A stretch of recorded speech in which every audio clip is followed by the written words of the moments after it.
Alright, what's up guys? Welcome back to MCubed. As always, I am Schmook, and we are here to talk Star Wars. This is to continue on with our May the 4th celebration, where so far we've been over The Mandalorian, seasons 1 through 3, and we're going to continue that with talking the Book of Boba Fett, which is still within this Mando sphere, right? The Mandoverse. And that's the only show so far outside of The Mandalorian, but we are getting the Ahsoka show here relatively soon. I believe August, or sometime around then, which I'm looking really forward to. I can't wait for. But yeah, let's get right into it.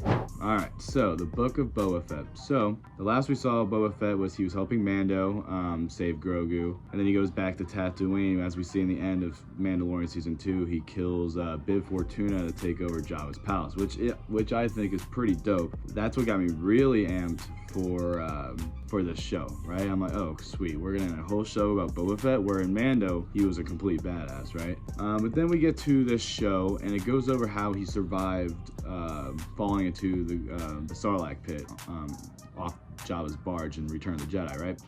It's cool to see how that goes down. Like, I like seeing him within the Sarlacc pit. You have stormtroopers being decomposed. Here's a little Thor cameo real quick. We find out that he's able to escape. He loses his armor, gets picked up by Jawas, I believe, and gets sold to wish I can remember this character's name, but great character. He becomes the like the sheriff of this town.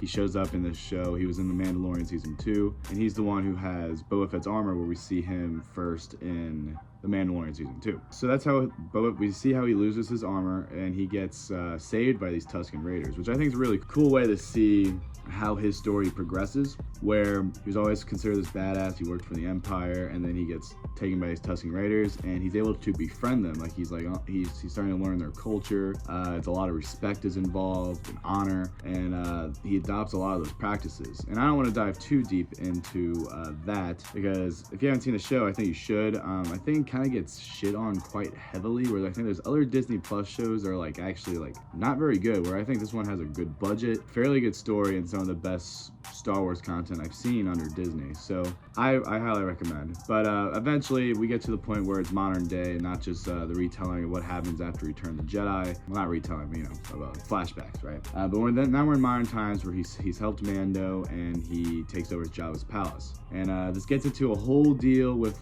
dealing with the Pike Syndicate and spice. And so basically Boba Fett's his empire, or yeah, I just want to say his cartel. He wants to be different, a different type of gangster within this underworld of the galaxy, where respect and honor is huge to him, where in the past he used just to take a paycheck and kill whoever, right? But we've seen that Boba Fett has grown, which I think's fine. People are like, man, we missed this badass Boba Fett, blah blah blah. I'm like, well, yeah, but he still has badass scenes, specifically in Mando Season 2. I will say the only gripe I would have with the only thing that I think these people saying that it sucks that he's become this guy is because we don't get that much Boba Fett action within this show, unfortunately. I think it's really good when we get it, but it does kind of get to a point where Boba Fett's pushed to the side, and we get to the point where we see Mando again. He gets 2 full episodes that are basically all him. We only see Boba Fett in one scene, and I think he has maybe a line of dialogue, if that, and it's his own show, so that's just kind of crazy to me. But those are 2 of the best episodes, in my opinion, of the entire Mandoverse, where you see Din wreck fools, the Darksaber, and then how he has to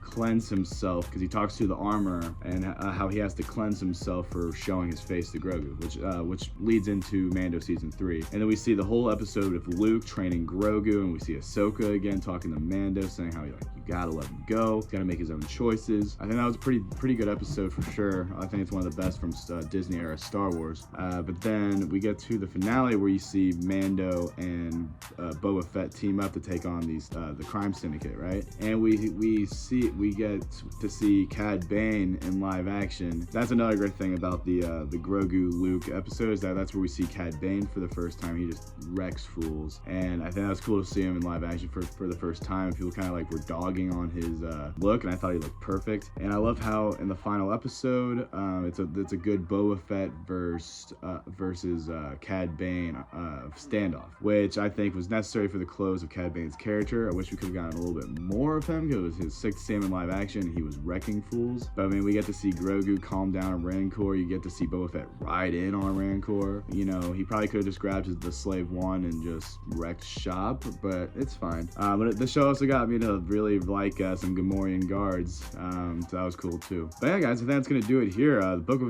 Boba Fett's awesome. Tamora Morrison is a great actor. Like, I can't believe they didn't bring him in again for Mando season 3, because the dude's great, and you can bring him in as Captain Rex or Boba Fett or even Jango Fett for some standalone like spin-off Jango Fett show if you want to in the near future. Disney needs to use this guy. He plays any clone, Boba Fett, and Jango Fett. Like, those are 3 main characters of Star Wars, so it's like, why not? He's alive, he has nothing to do, so just hire the man, give him his shot. He did a great job in the Book of Boba Fett. I was very happy with him. All right, guys, that's gonna do it for a ticket or skip it. I will give it a ticket. I highly recommend this show. It's not the best, but I think I like it more than Mando season 3.